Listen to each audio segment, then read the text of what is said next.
In 410 AD, the Romans withdrew from Britain, bringing to an end the almost 400 years of control the world's mightiest power had administered. This created a power vacuum, and the people left behind were unable to compete against invading waves from Europe. Eventually, they succumbed to Angles, Jutes, and Saxons who carved out competing kingdoms. In the late 8th century, Viking raids terrorized those in the north.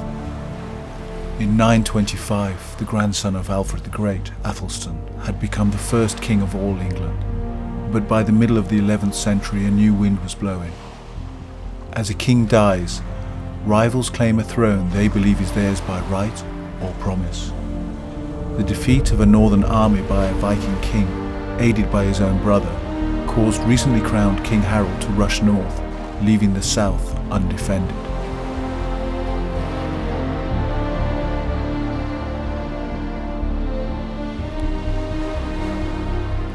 On the 25th of September 1066, Harold's troops overcome the Vikings, killing the king and Harold's brother. Just 3 days later, a duke of Viking descent from across the Channel lands in England unopposed.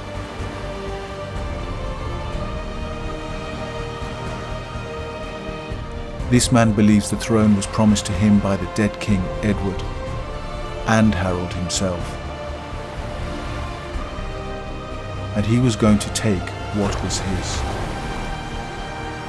And the future of England, Britain, and the world would change.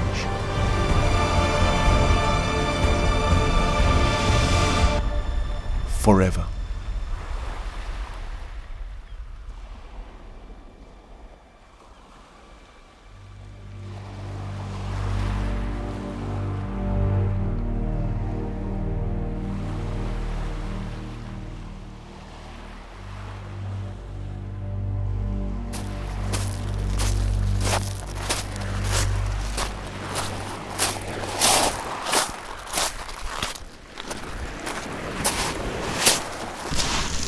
So this is where William the Bastard would have landed.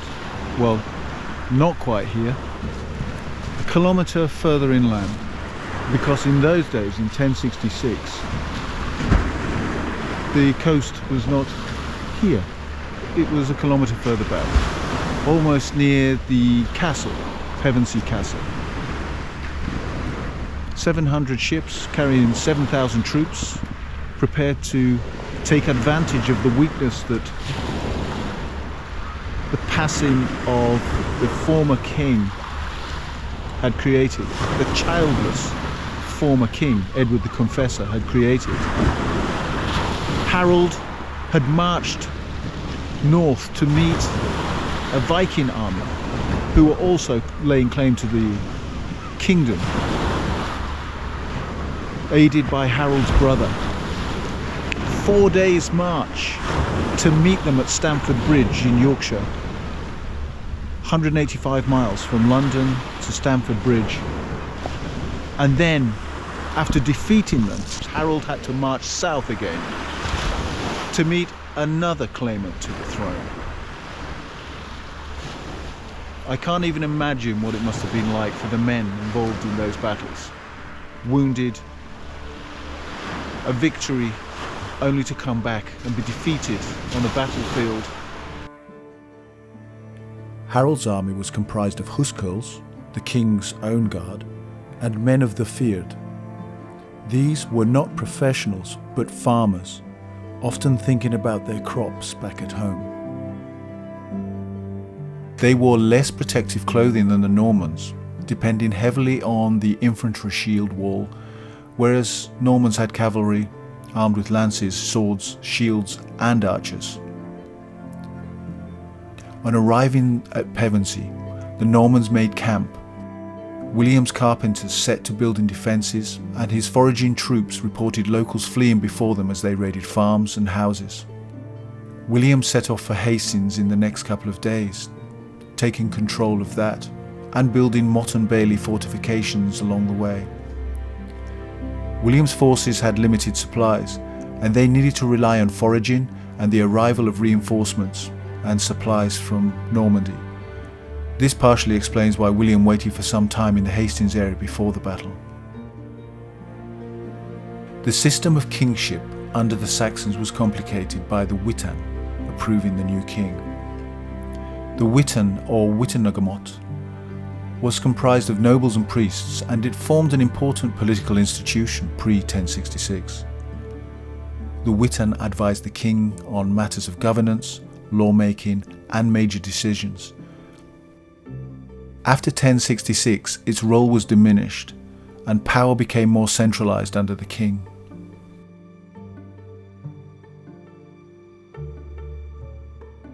At some point, the news of William landing on the south coast reached Harold.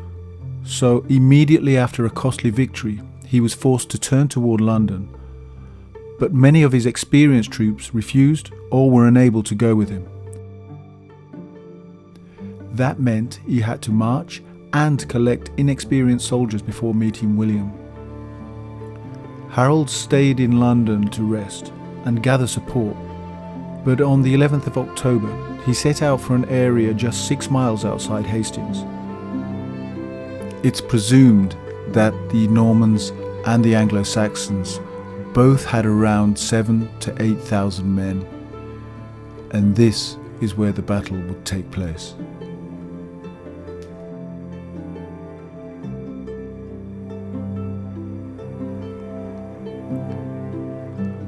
When William's forces arrived at the battlefield, King Harold's English forces were already in position. They had occupied the high ground. The terrain at Hastings was uneven and included obstacles like marshy grounds and hedges. This could have influenced William's decision not to attempt to dislodge Harold's forces. Maneuvering his cavalry on such terrain would have been challenging. The Norman army relied heavily on its cavalry, particularly the mounted knights. Charging uphill on a terrain with obstacles could have compromised the effectiveness of the Norman cavalry charge.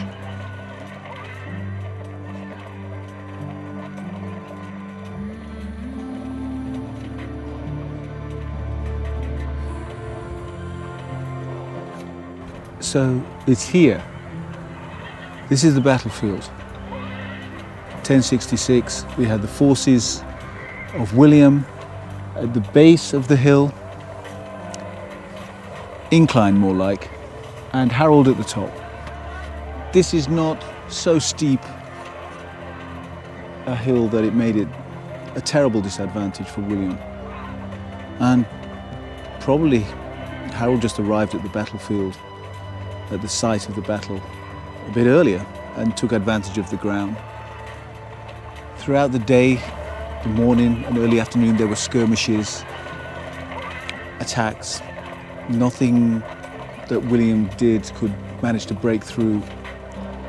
And it was some of William's men that started retreating, faking retreats, and then turning as soon as some English soldiers had followed them, turning and attacking them, killing them, and then returning to the line, and to repeat it up and down the line all day, hoping to create holes in the English defence,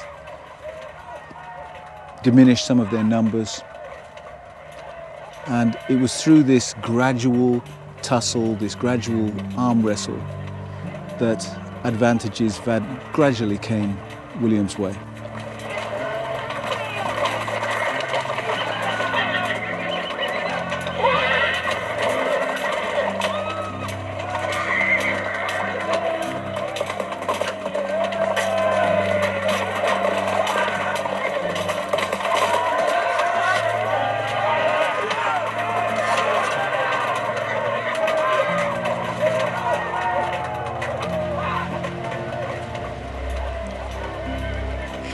So, by dusk,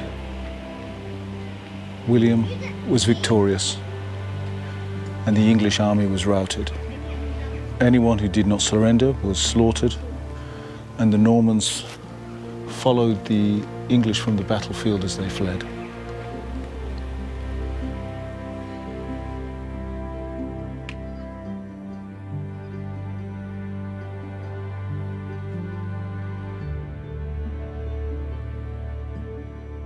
Why did Harold lose the Battle of Hastings?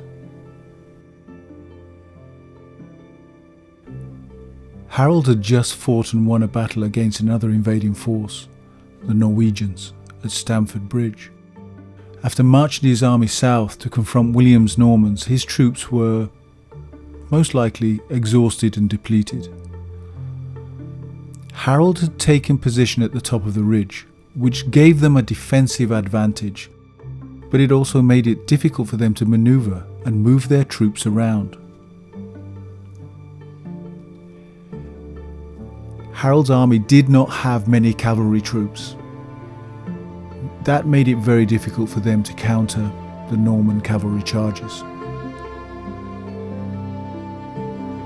The Norman army had a significant number of archers who were able to rain down arrows on the Anglo-Saxon army from a distance. The Anglo-Saxons did have some archers, but were not as skilled, nor did they have as many.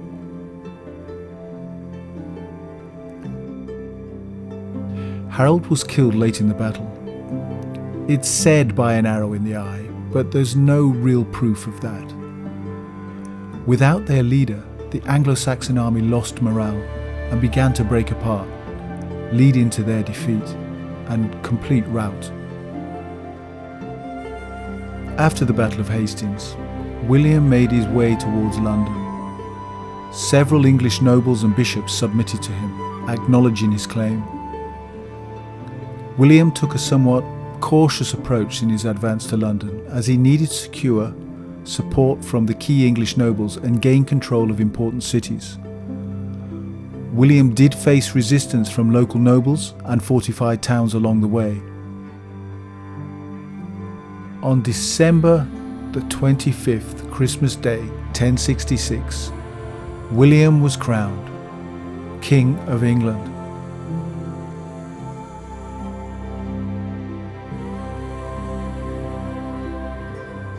Soon after his victory, William ordered the construction of an abbey at the site of the Battle of Hastings. Battle Abbey became a centre of pilgrimage and an important symbol of Norman rule in England. It stands as a tangible reminder of the Norman conquest and its impact on England's history and architectural heritage.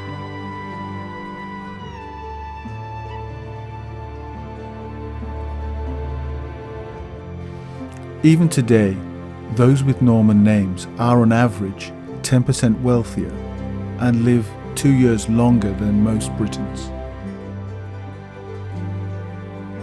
Although these people can't be blamed for their ancestry, some sort of advantage has lasted almost 1,000 years.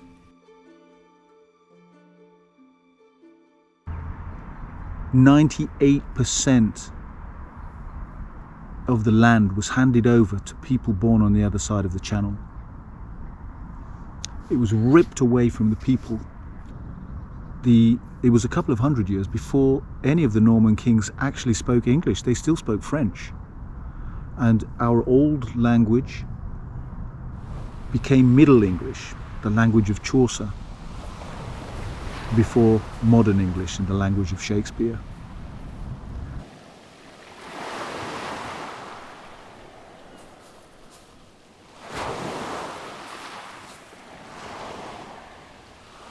King William would leave for Normandy from Pevensey only 6 months after the Battle of Hastings in March 1067.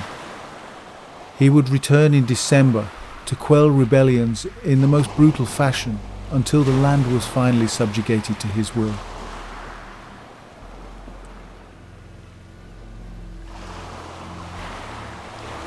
The consequences of 1066 meant the king took control of all the land and introduced a centralised feudal system where land ownership was granted by the king in exchange for loyalty and military service. French was introduced as the language of the court, administration and the educated elite. Many English names were lost and today are no longer used. Wulfstan, Elfric, Ethelbert, Wulfhere, Ethelred, Ealdgith. these were all English names that obviously became difficult to use under Norman rule. They were swapped for Norman alternatives such as William, Richard, Robert, Geoffrey, Isabella, Matilda, Eleanor. For the next few hundred years, the resources of the land and people were pivoted towards almost perpetual wars across the Channel for kings still linked to France as their mother country. In 1069, William decided to put down rebellions in the north using extreme measures. The harrying of the north left large areas of Yorkshire uninhabited for long after, as his army slaughtered those that fell under their swords and destroyed the crops so that all would starve through the winter.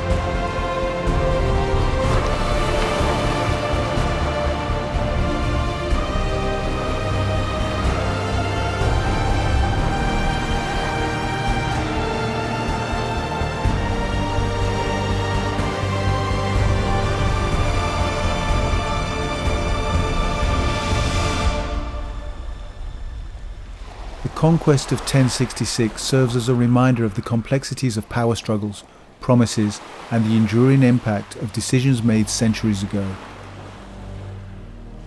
This battle has forever shaped this land and its people.